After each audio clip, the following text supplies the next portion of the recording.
Hello, everybody. Welcome to today's show. My name is Spencer Walsh. Thank you so much for joining us here today. We do have a good one for you, and we start with the biggest story for the past few days, and that has been Afghanistan. Things have settled down a little bit, but we just heard from the president in exile.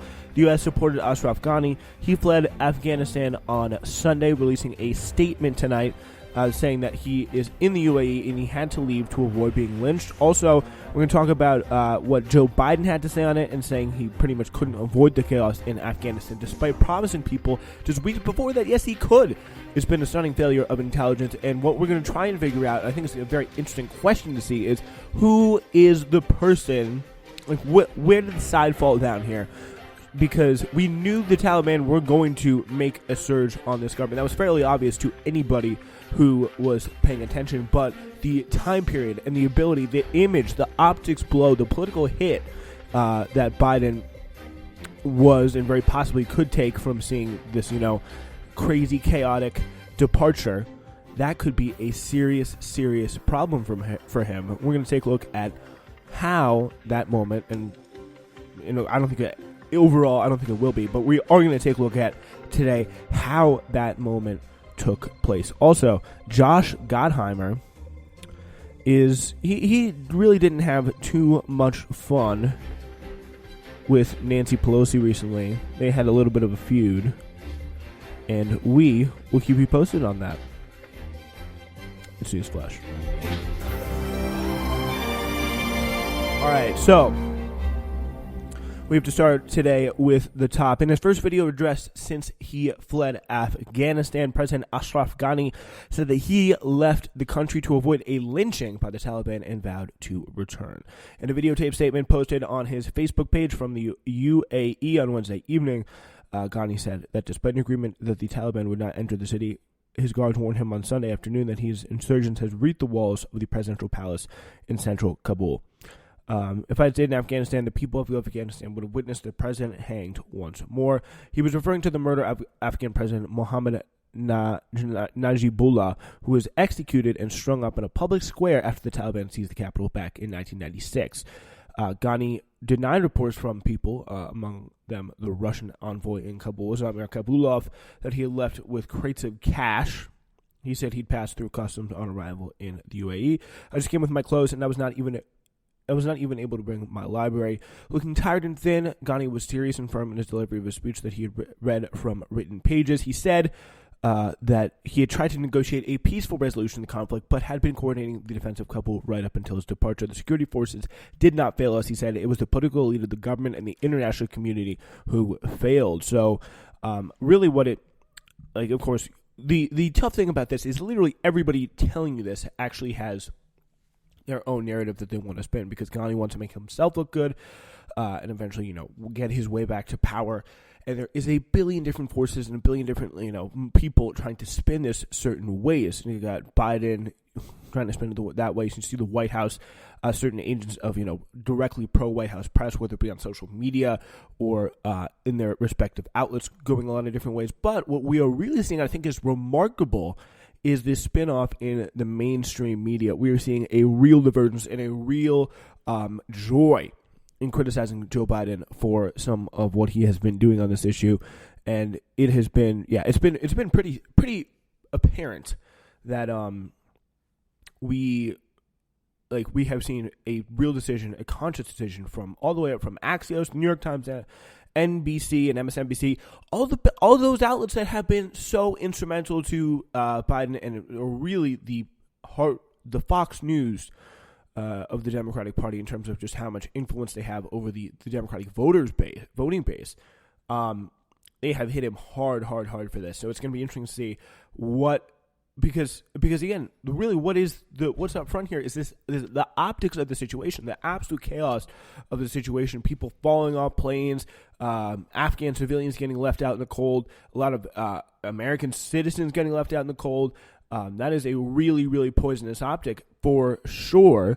He said he had every intention of returning to Afghanistan, and he was in touch with political leaders like Hamid Karzai and Abdullah, who had been in discussions with the Taliban. And of course, I don't think he's going to have any he's not going to be able to waltz back in there anymore. There's very much, it seems, the Taliban country now, And what exactly is going to happen there, we don't know. And it's going to be tough. It's going to be very, very politically tough for someone that would probably have to be the next president to go back there in Afghanistan after now that we have, recommit, especially for somebody like Biden. But if it's someone, I don't know, like Trump, it still may be a little bit hard for him too. I think, it's very likely that Biden or Trump will be either the next the presidents in 24 on. But Ghani noted he was not the first Afghan leader forced to flee. The first Taliban leader, Mullah Omar, fled after the American intervention in 2001, and he eventually came back. Ghani, a World Bank-trained technocrat who wrote a book called Fixing Failed States,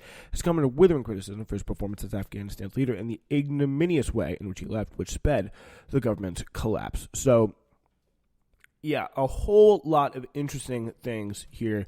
I think, every time we're going to have a kind of major historical event, because, I think this will be, it's going to go down. People are going to remember it. It's going to be one of those things that you highlight. But in terms of, political matters of the moment, I just don't think it's going to last very long. It's not going to be a dominating news story. The people's attention spans are going to run out very, very soon. And I think that is going to be the one thing here that is going to stay Biden. And whoever, I don't know if it was Biden who did that, the silver fox with one more trick up his sleeve, or it was one of his advisors. But what happened here was, I personally think it was some, national security state person, or force that was like, Joe, I think you're going to have a lot of time. So just start, moseying on those Afghanistan troops. Just, get them out there. It'll happen eventually by the end of August. It's going to be totally okay. The Taliban's not doing that bad at all. Because now, of course, we're getting reports that the Taliban were warned on that. But all of a sudden, boom, intelligence were warned about how well the Taliban was doing. But all of a sudden, boom, Taliban are here. So let's take a look at what Joe Biden has to say on this.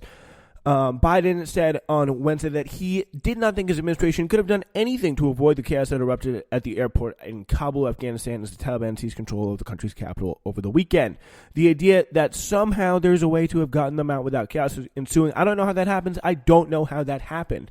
Biden said in an interview with ABC News' George Stephanopoulos, according to the transcript provided by the network. Stephanopoulos asked Biden if making the decision to withdraw the forces from America's 20-year war in Afghanistan, he had priced in the risk that U.S. citizens and Afghan allies would struggle to evacuate the country, putting them in danger from Taliban forces that may try to exact revenge. The president initially answered yes, but then added, now exactly what happened, I've not priced in. That's pretty much saying that, I thought I had priced it in, but all of a sudden, we have this really, it's a situation that, clearly the White House thought if they're going to have Joe Biden make that statement, I'm not vouching for the competency and just the mental coherence of Joe Biden, but if they're going to have Joe Biden make that statement, they must at least have some, some military insurance, or assurance that this is something that they've got it on lock. They can handle it. They're doing the right thing, and they're really making progress on. And the Afghanistan government is going to be able to at least hold up for the time being. Like, it's going to be able to at least take a few punches from the Taliban, and it won't literally collapse next week. But that's why Biden would say the thing that he said, and it's probably going to be played for the rest of his presidency, at least by people who want to attack him for the fact that he was like, yeah, it's not inevitable that the Taliban are going to take over. That was, of course, completely wrong. We have not seen a statement being, so completely and just easily proven wrong about this. And we already see, the manufacturing consent crisis, the manufacturing consent pages coming to life here. I just got a notification over from CNN. Literally, the Taliban are sitting on $1 trillion worth of minerals the world desperately needs. The world desperately needs. So we should give them to the U.S. because they will be used fairly and equitably then. Like, the U.S. knows how to take care of precious minerals. Like, they have a very great history of those. Like, that is hilarious that they're on about that now. Charming little story from CNN, but really goes to show that we are not really, like, just in such a poor position Biden is. Let's take a look at this. Afghanistan now inevitable? No, it is not. Because you have the Afghan troops have 300,000 well-equipped as any army in the world, and an Air Force against something like 75,000 Taliban. It is not inevitable. Mr. President, thank you very much. Your own intelligence community has assessed that the Afghan government will likely collapse. That is not true. Can you please clarify what they have told you about whether that will happen or not? That is not true. They did not reach that conclusion. So what is the level of confidence that they have that it will not collapse?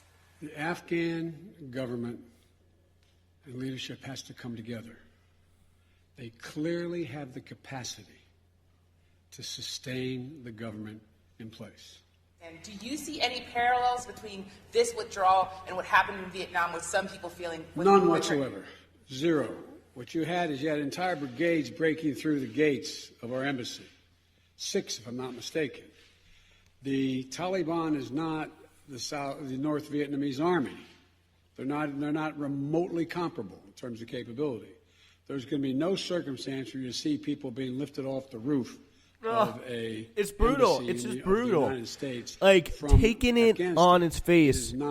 It is absolutely brutal that literally everything he said, there is video evidence talking about there. You will not see people getting lifted off the embassy of Kabul, but people, there is literally a directly comparable, literal mirror image of a Chinook helicopter, I believe it's called, off of a roof. I don't know if it's specifically the embassy, but it's the embassy in Saigon, and it probably is the embassy in Kabul. But it is, you cannot get worse than that. And, if they're going out there saying that, they must have some sort of good intelligence. Like, I guess some of that probably is spin and hype up and stuff like that. But really, they must have had some sort of good intelligence. But to his credit here, Biden doubling down or tripling down here on this decision. Look, it was a simple choice, George. When you had the government of Afghanistan, the leader of that government, get in a plane and take off and go to another country, when you saw the significant collapse of Afghan troops who had trained, up to 3,000 of them, just leaving their equipment and taking off, that was, that's what happened. That's simply what happened. And so the question was, in the beginning, the threshold question was, do we commit to leave within the time frame we set, or do we extend it to September 1st, or do we put significantly more troops in? So that is the question. How did the Taliban make this quick advance that Joe Biden just was not ready for? It was not ready for, clearly taken by surprise here. And that's the question we're going to attempt to answer in just a minute. Hello, everybody, and welcome to our segment to tell you all about what's going on here on the Spencer Walsh Radio Network this summer. We do, as I'm sure you know, have a great lineup available for you.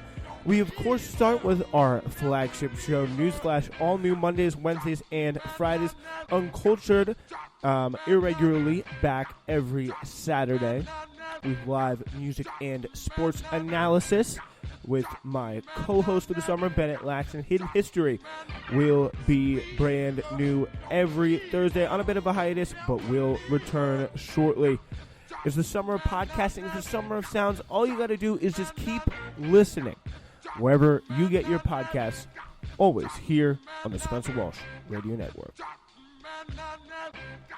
All right, so we are now going to give you the New York Times interpretation, the collapse and conquest, the Taliban strategy that seized Afghanistan. In early May, a Taliban commander telephoned Muhammad Jalal, a tribal elder in the Baghlan province in northern Afghanistan, and asked him to deliver a message to Afghan troops, government troops, in several bases in his district. So this is a message from the Taliban dropped off by a tribal elder in the Baghlan province in northern Afghanistan. So this is probably a more pro-government part. The Taliban pretty much throughout the last 20 years have always had a foothold in the South in some way. So this message was from Jalal. If they do not surrender, we will kill them, talking about the government troops. He and other tribal elders complied. After several rounds of negotiations, 2 government bases and 3 outposts surrendered without a fight. More than 100 security forces handed over weapons and equipment and were sent home unharmed. The Taliban strategy of coercion and persuasion was repeated across the country, unfolding for months as a focal point in the insurgents' new offensive this year. The militants cut multiple surrender deals and handed them bases and ultimately entirely provincial command centers, culminating in a stunning military blitz this summer that put militias back in power 2 decades after they were defeated by the United States and its allies.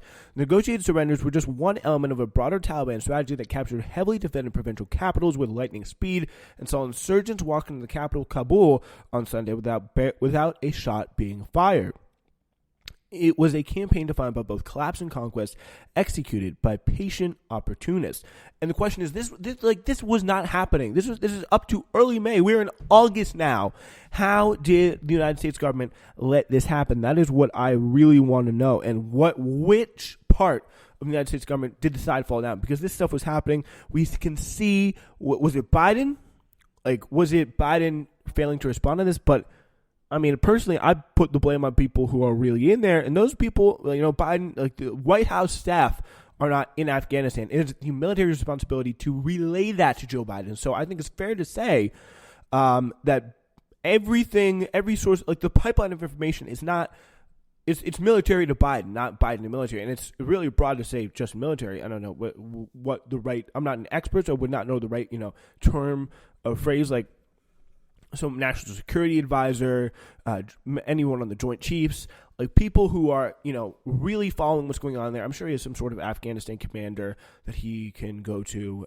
But who are the people who are seeing this happen over the course of a long period of time and doing nothing about it? They're not alerting. They're not marshaling any response.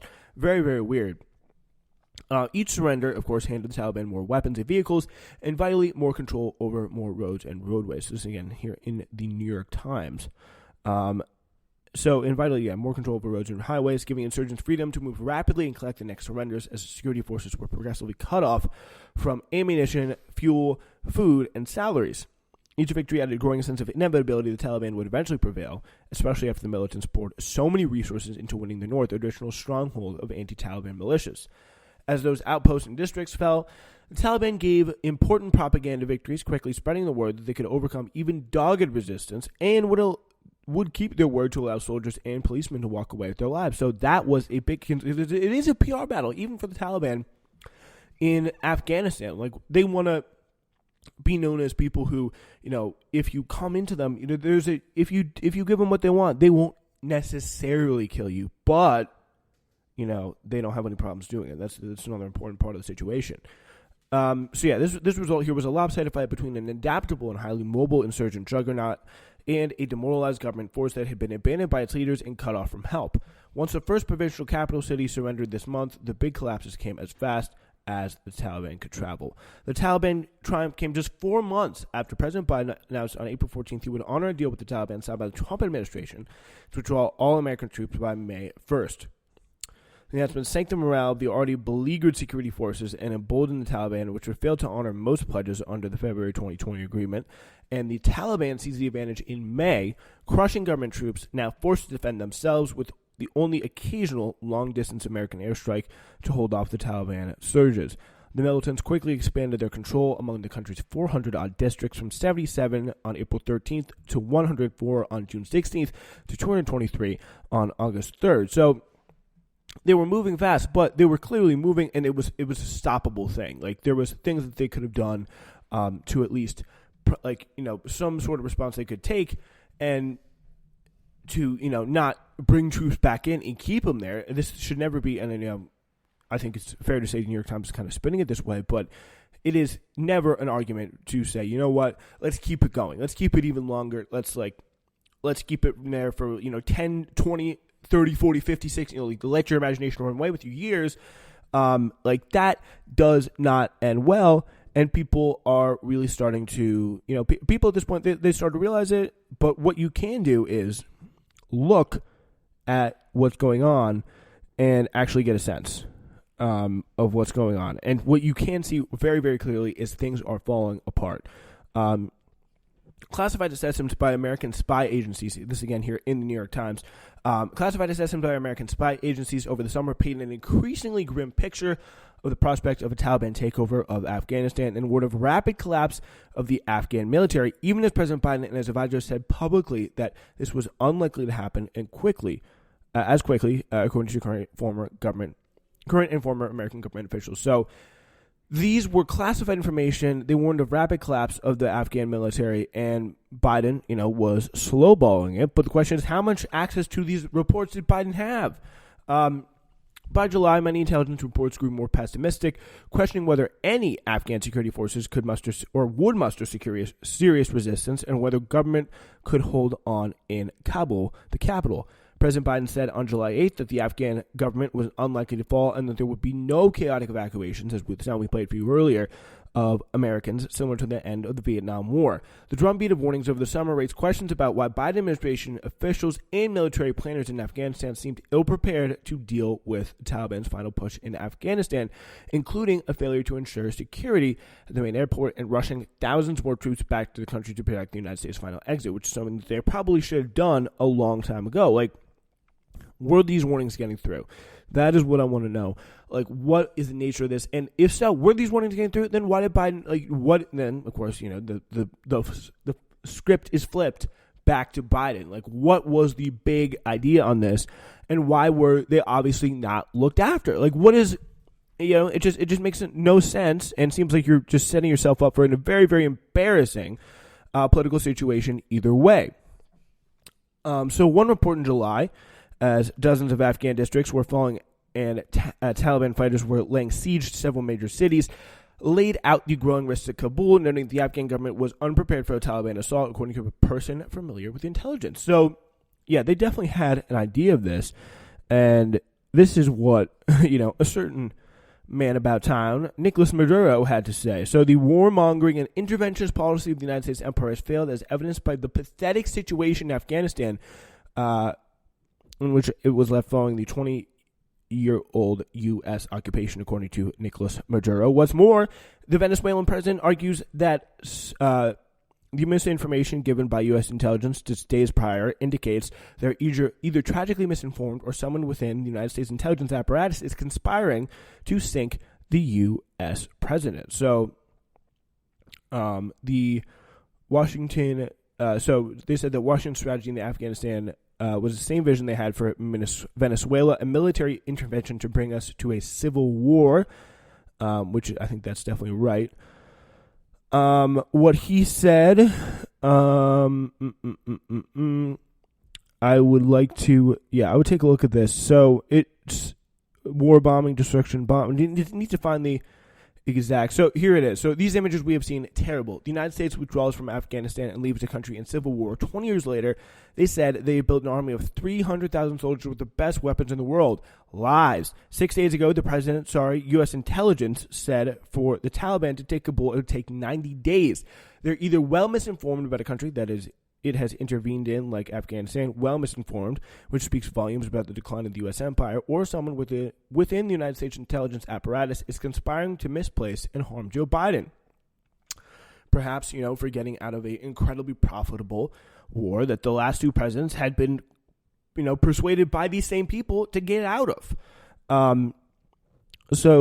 Yeah, with the experience we have, I say someone in the United States intelligence apparatus gave recommendations to sink Joe Biden. That's Maduro's guess. Because you can see the calls of the U.S. right in Trump yesterday for the resignation of the President Biden. So they begin to develop a coup strategy that we have here in Venezuela. The images of truth, the situation of chaos, decomposition, destruction of Afghanistan, he goes on and on there. But, I think it is a very interesting situation. There's no clear reports here, and there's no thing that really convinces me one way or the other, but something just does not add up. The intelligence agencies predicted that should Taliban seize cities, the cascading collapse would happen rapidly, and the Afghan security forces were at high risk of falling apart. It's unclear whether other reports during this period present a more optimistic picture about the Afghan military and the government to withstand the insurgents, meaning the Taliban. A historical analysis provided to Congress concluded that the Taliban had learned lessons from their takeover of the country in the 1990s. This time, The report said the militant group would first secure border crossings, commandeer provincial capitals, and seize swaths of the country's north before moving into Kabul, a prediction that proved pretty much accurate. So, key American decisions were made long before July, when the consensus among intelligence agencies was that the Afghan government could hang on for as long as 2 years, which would have left ample time for an orderly exit. So this is what they had kind of earlier reports. When they actually started looking hard, they realized, we may just be screwed. On April 27th, the State Department ordered a departure of non-essential personnel from the embassy in Kabul. The overall intelligence assessment was that a Taliban takeover was at least 18 months away, according to administration officials. So one senior administration official who spoke on the condition of anonymity to discuss classified intelligence reports said that even by July, as the situation grew more volatile, intelligence agencies never offered a clear picture of an imminent Taliban takeover. There we go. There we get to some of the more, misplacement and displacement that Maduro was talking about, and I think is certainly a possibility here, because they had an idea. Do not tell me they did not know that this was coming. They had an idea that Taliban takeover would happen very quickly.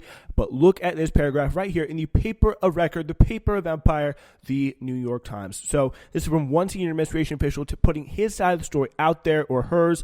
Even by July, as the situation grew more volatile, districts were falling nonstop, as we just read.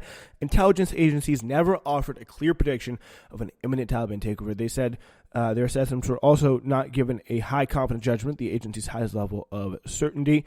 As late as a week before the Kabul fall, the overall intelligence analysis was that Taliban takeover was not yet inevitable, the official said. So that is what that's what they were going off of, and that's what Biden was going off of. But, where was the mix-up, quote unquote, and how intentional was that mix-up? I think those questions are very interesting and are definitely worth pursuing in the future.